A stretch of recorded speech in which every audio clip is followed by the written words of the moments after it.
Salut!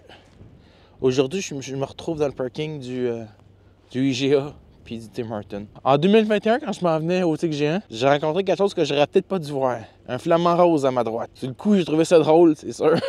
C'est pas toutes les jours qu'on voit un animal rose de même, un oiseau, sur le bord du char.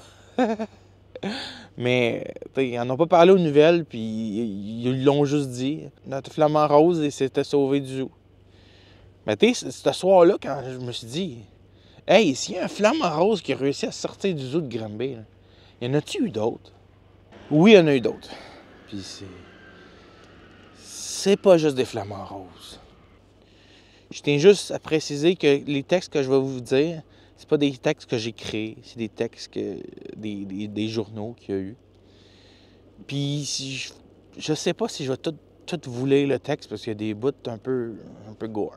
Mais au zoo de Granby, il s'est passé des affaires quand même. T'es moi, maintenant à 26 ans, quand je pense zoo de Granby, je pense bonheur, je pense wow, des animaux. Oui, il y a eu l'accident en 2016, j'ai vu un flamant rose se sauver, mais j'ai pas porté plus attention à ça.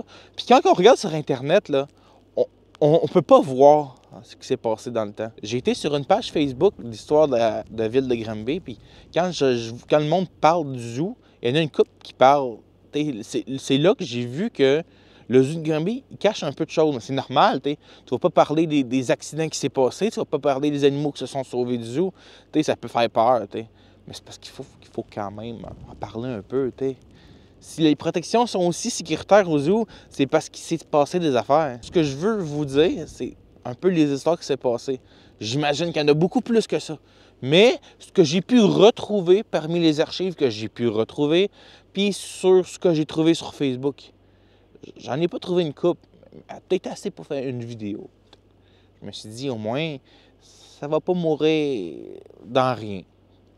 Il s'est passé des affaires au zoo, puis il faut les soulever quand même. Bon, pour les petits animaux qui se sont sauvés, il y en a eu des petits puis des plus grands. Bon, on va commencer par les plus petits, bien sûr. Moi, personnellement, j'ai vu un flamant rose proche du Tic Géant, du IGA. Il y a déjà eu des pans. Je vais vous dire l'histoire, là.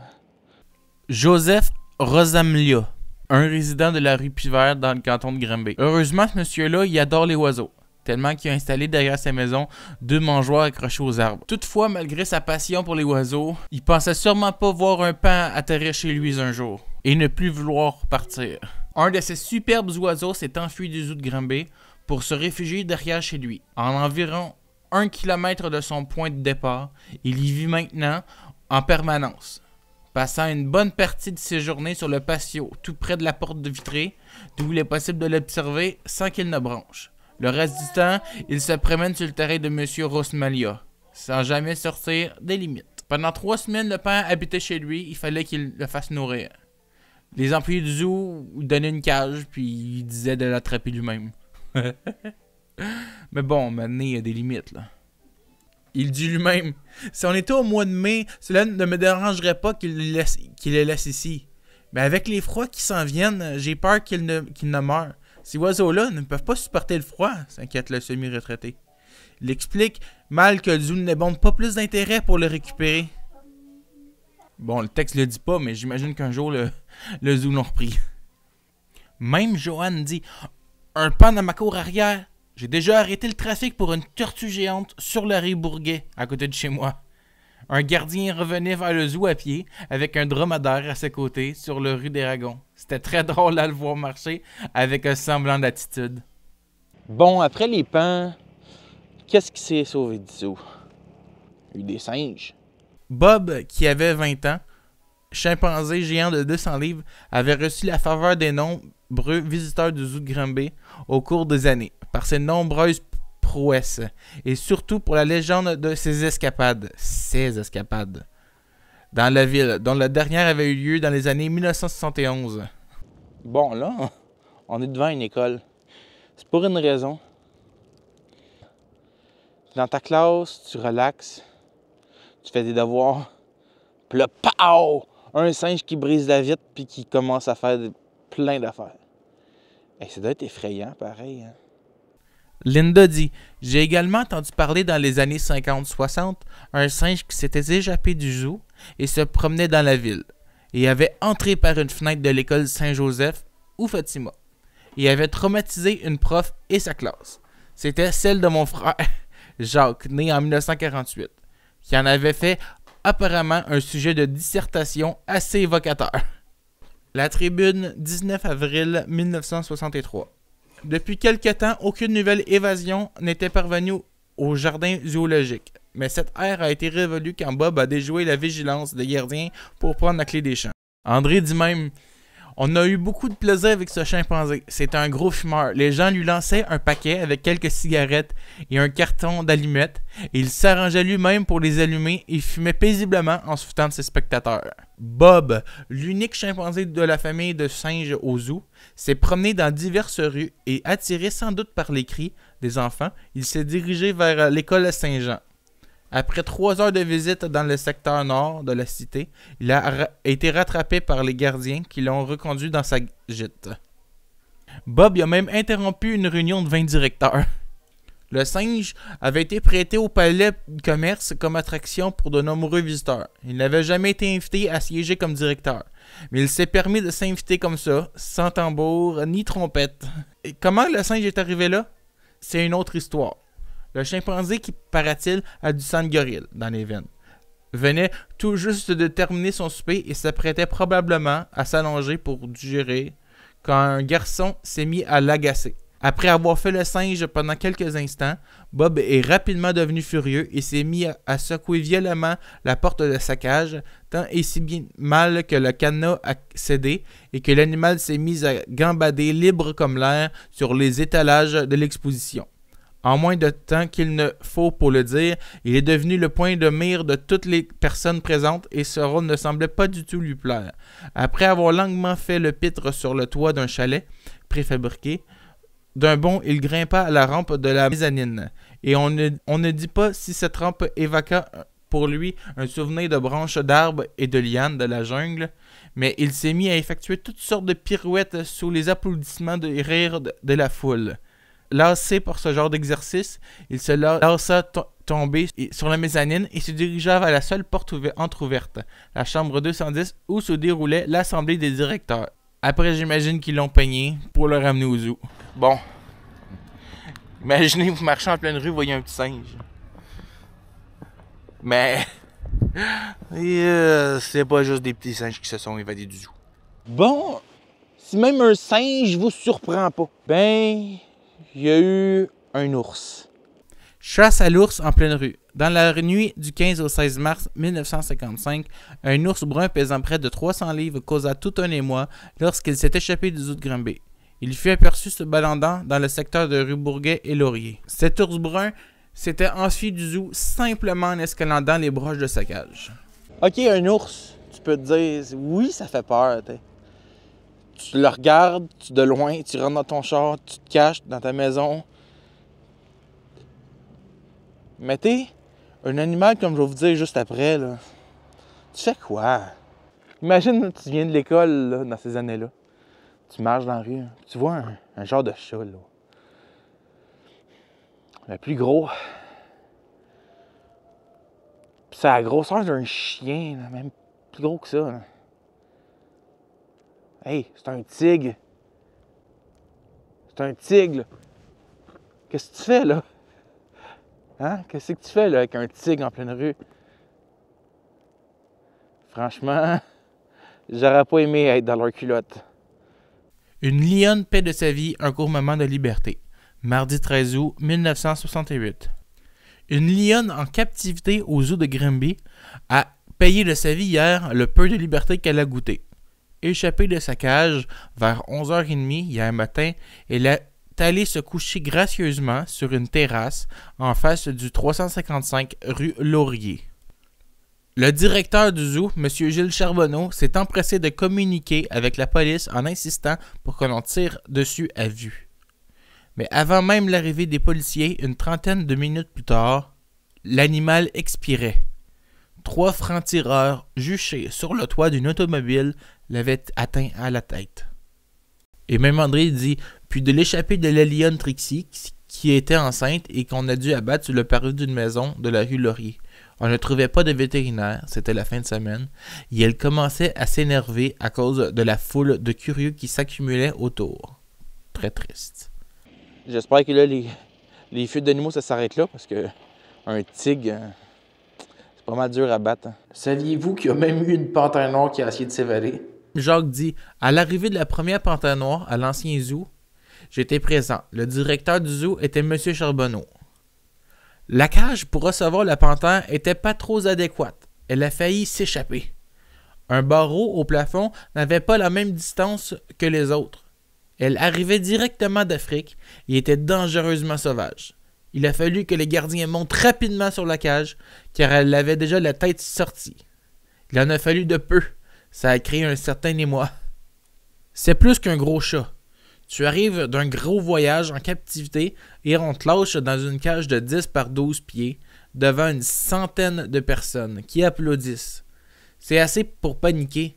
Pour l'animal aujourd'hui, ça se passe pas de cette façon. On laisse le temps à l'animal de s'adapter avant de le présenter au public. Vous êtes effrayant pareil. Hein? Tu viens à l'inauguration pour la panthère. Hein? Tu commences à la voir grimper en haut, puis à réussir à sortir sa tête. Puis tu vois les ouvriers qui sautent sur la grille, qui réussissent à la fermer de justesse. Une chance qu'on réussit. Hein? C'est une panthère. Hein? Ça doit pas pardonner pareil. Hein? Ici Caroline, une femelle gorille qui pendant 1 heure s'est payée la liberté dans le zoo de Granby. Heureusement, elle n'a pas sorti du zoo, mais elle est rentrée par elle-même dans sa cage par la suite. Même en 2018, un léopard s'échappe de son habitat. Il a été retrouvé dans la même journée et ramené dans sa cage. Là, on passe à un autre cap. Je tiens juste à préciser que je ne suis pas contre le zoo de Granby. Aujourd'hui, en 2024-2025, le zoo, toutes les cages, quand j'y vais, des grosses vitres, des protections, des filets, des protections après les arbres. Chaque arbre est surveillé, des caméras, il y a de la protection. Puis d'après moi, des tigres puis des gros ours, ils s'en verront plus du zoo. Puis surtout les petits singes dans les écoles, c'est pas vraiment commun. Là.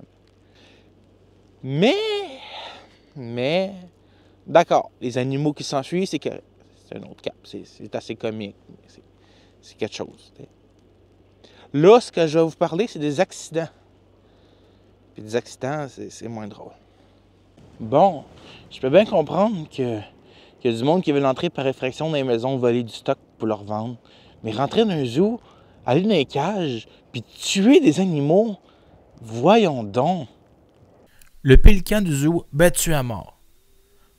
Le seul pélican blanc du zoo de Granby est mort dans les circonstances nébuleuses dans la nuit du 19 juillet, dans un bassin du parc zoologique. L'autopsie pratiquée sur l'oiseau de 13 kg a révélé le hors de tout doute qu'il a été sauvagement battu à mort. C'est tout simplement impossible que le pélican ait été blessé par un autre animal, dit Clément, vétérinaire au zoo de Granby. Ça prend une grosse force aussi pour blesser un pélican comme il l'a été. Pas moins de 6 fractures ont été identifiées sur le corps de l'oiseau. Les voleurs et possiblement agresseurs se sont vraisemblablement introduits sur le site en cisaillant une clôture pour l'abattre. Il arrive que des gens entrent par effraction la nuit. Ils volent des téléphones, ils arrachent des fleurs, ils brisent des voiturettes, mais jamais ils ne sont allés aussi loin que cette fois-ci, en s'en prenant à un animal. Bon, dans les animaux du zoo, il y en a un qui est beaucoup apprécié. Je pense qu'il a fait sa vie au zoo, tout le monde l'aime. Il y a une statue de lui dans le zoo. Mumba. Il n'est pas clean à 100%, Mumba, là. Attaqué par Mumba. Samedi après-midi, comme à l'accoutume, M. Munger entre dans la cage des gorilles pour donner les soins d'usage. Après avoir fait le transport des bêtes, l'employé referma la porte, persuadé qu'il était bien enclenché. Il en était autrement. Mumba a ouvert la porte, s'est dirigé vers son bienfaiteur et lui a administré un solide coup de poing à la tête. Sonné par la charge inattendue, M. Munger croule alors par terre. Le gorille de 450 livres se lance aussitôt sur sa proie pour le mordre d'abord au bras droit, puis ensuite à la hanche. Sous le choc, je me suis relevé, verrouillé la porte, puis je me suis dirigé vers le téléphone. J'ai composé un numéro au hasard et c'était un résident de Roxton qui m'a répondu. Je lui ai demandé de l'aide. Les gars m'ont dit que c'était un vrai miracle d'être sorti de là vivant. Connaissez-vous l'histoire du Géodôme? Construit en 1962 par l'architecte Paul Autrépanier, au coût de 40 000 $ à l'époque, il fut longtemps l'habitat des ours blancs. Un ours polaire arrache un bras d'un enfant de 9 ans. Selon les renseignements obtenus, le jeune Prince était en visite au zoo en compagnie de son frère de 12 ans et de l'une de ses tantes, quand l'accident est survenu. Arrivé devant la cage des ours polaires, il aurait momentanément échappé à la surveillance de sa tante et c'est alors qu'il aurait sauté une première barrière qui entoure la cage, à une distance de 5 à 6 pieds. Il aurait ensuite décidé de s'approcher davantage pour flatter l'animal. C'est après qu'il se fut passé un bras à travers les broches de la cage que l'animal lui a donné un violent coup de patte, lui arrachant le bras à la hauteur de l'épaule. Pareil. Mais l'histoire de l'ours blanc, j'en ai vu une autre version. JP explique lui-même. J'ai eu un emploi étudiant pendant 3 étés, 71, 72, 73. Et je pense que c'était dans l'été 72. Il était arrivé un drame. Un jour, il y avait des gens qui observaient les ours polaires, et on pouvait les nourrir. Il y avait des distributeurs de biscuits, et on mettait les biscuits sur une glissoire à cet effet. Et les biscuits se retrouvaient à l'intérieur de la grosse cage ronde. Nous, on appelait cette cage le pavillon des États-Unis, qui ressemblait étrangement à celui des Terres des Hommes à Montréal. Une journée, une famille observait les ours et voulait donner des biscuits. Mais un biscuit est sorti de la glissoire et s'est retrouvé au sol de l'extérieur de la cage. Le parent imprudent a décidé de mettre son petit bonhomme de 3 ans au sol, entre la rampe de sécurité et la cage d'où était le fameux biscuit. Les parents imprudents auraient dit à son fiston « Prends le biscuit et mets-le dans la cage !» Et le petit garçon a rentré son bras à l'intérieur de la cage et l'ours, d'un coup de patte, aurait arraché son bras. Un triste événement. C'est plus l'histoire du journal ou cette histoire-là, la vraie?